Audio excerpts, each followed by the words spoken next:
ঘোষণা করা হলো বহুল কাঙ্ক্ষিত জুলাই ঘোষণা। প্রধান উপদেষ্টা ডক্টর মোহাম্মদ ইউনূস বলেছেন, জুলাই গণঅভ্যুত্থানকে রাষ্ট্রীয় ও সাংবিধানিক স্বীকৃতি দেওয়া হবে। পরবর্তীতে নির্বাচিত সরকার সংস্কারকৃত সংবিধানের তাফসিলে এই ঘোষণাপত্র সন্নিবেশিত করবে। রিপোর্ট করছেন সিকান্দার রেমান।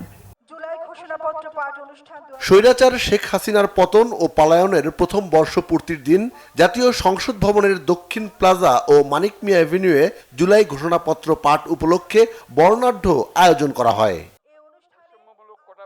মোট ২৮টি ধারায় ডক্টর মোহাম্মদ ইউনূস এ ঘোষণাপত্র পাঠ করেন, যার প্রথম ধারায় ১৯৭১ সালের ২৬শে মার্চ স্বাধীনতার ঘোষণা, মহান মুক্তিযুদ্ধ।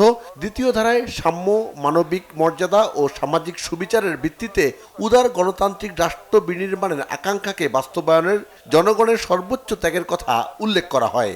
৩ ও ৪ ধারায় ১৯৭২ সালের সংবিধানের কাঠামোগত দুর্বলতার কথা বলেছেন প্রধান উপদেষ্টা। স্বাধীন বাংলাদেশের ১৯৭২ সালের সংবিধান প্রণয়ন পদ্ধতি এর কাঠামোগত দুর্বলতা ও অপপ্রয়োগের ফলে স্বাধীনতা পরবর্তী আওয়ামী লীগ সরকার মুক্তিযুদ্ধের জন আকাঙ্ক্ষা পূরণে ব্যর্থ হয়েছিল এবং গণতন্ত্র ও রাষ্ট্রীয় প্রতিষ্ঠানগুলোর কার্যকারিতা ক্ষুণ্ণ করেছিল। এবং যেহেতু স্বাধীনতা পরবর্তী আওয়ামী লীগ সরকার স্বাধীনতার মূল মন্ত্র গণতান্ত্রিক শাসন ব্যবস্থার বিপরীতে বাকশাল নামে সাংবিধানিকভাবে একদলীয় শাসন ব্যবস্থা কায়েম করে। পঞ্চম থেকে ১৫তম ধারা পর্যন্ত ১৯৯০ সালের গণ অভ্যুত্থান ১/১১ ষড়যন্ত্রমূলক ব্যবস্থার মাধ্যমে বাংলাদেশে শেখ হাসিনার একচ্ছত্র ক্ষমতা, আধিপত্য ও ফ্যাসিবাদের পথ সুগম করার বিষয়টি উল্লেখ করেন প্রধান উপদেষ্টা।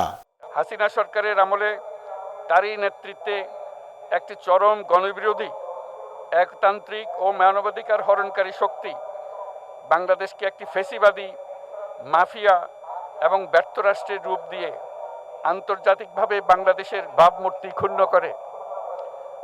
এবং যেহেতু তথাকথিত উন্নয়নের নামে শেখ হাসিনার ফ্যাসিবাদী নেতৃত্বে সীমাহীন দুর্নীতি, ব্যাংক লুট, অর্থ পাচার ও অর্থনৈতিক প্রতিষ্ঠানগুলিকে ধ্বংসের মধ্যে দিয়ে বিগত পতিত দুর্নীতিবাজ আওয়ামী লীগ সরকার বাংলাদেশও এর অমিত অর্থনৈতিক সম্ভাবনাকে বিপর্যস্ত করে তোলে। ১৬ ধারা থেকে ২৬ ধারা পর্যন্ত সরকারি চাকরিতে বৈষম্যমূলক কোটা ব্যবস্থার বিলোপ ও দুর্নীতি প্রতিরোধে বৈষম্য বিরোধী আন্দোলন চলাকালে আওয়ামী লীগ সরকার কর্তৃক ব্যাপক দমন পীড়ন, বর্বর অত্যাচার ও মানবতা বিরোধী হত্যাকাণ্ড চালানোর কথা বলেন প্রধান উপদেষ্টা। শেখ হাসিনা ৫ আগস্ট ২০২৪ তারিখে পদত্যাগ করে দেশ ছেড়ে পালিয়ে যাওয়া অন্তর্বর্তীকালীন সরকার গঠনের কথাও উল্লেখ করেন প্রধান উপদেষ্টা। ২৭ ও ২৮ ধারায় পরবর্তী করণীয় জানানো হয়। বাংলাদেশের জনগণ এই অভিপ্রায় ব্যক্ত করছে যে ছাত্র গণঅভ্যুত্থানের ২০২৪-এর উপযুক্ত রাষ্ট্রীয় সাংবিধানিক স্বীকৃতি প্রদান করা হবে এবং পরবর্তী নির্বাচনে নির্বাচিত সরকারের সংস্কারকৃত সংবিধানের তফসিলে এই ঘোষণাপত্র সন্নিবেশিত করা হবে। এবং ৫ই আগস্ট ২০২৪ সালে গণঅভ্যুত্থানে বিজয়ী বাংলাদেশের জনগণের আকাঙ্ক্ষার প্রতিফলন হিসেবে এই ঘোষণা প্রণয়ন করা হলো। ৫ আগস্ট ২০২৪ সালে গণ অভ্যুত্থানে বিজয়ী বাংলাদেশের জনগণের আকাঙ্ক্ষার প্রতিফলন হিসেবে এই ঘোষণাপত্র প্রণয়ন করার কথা জানান ডক্টর মোহাম্মদ ইউনূস।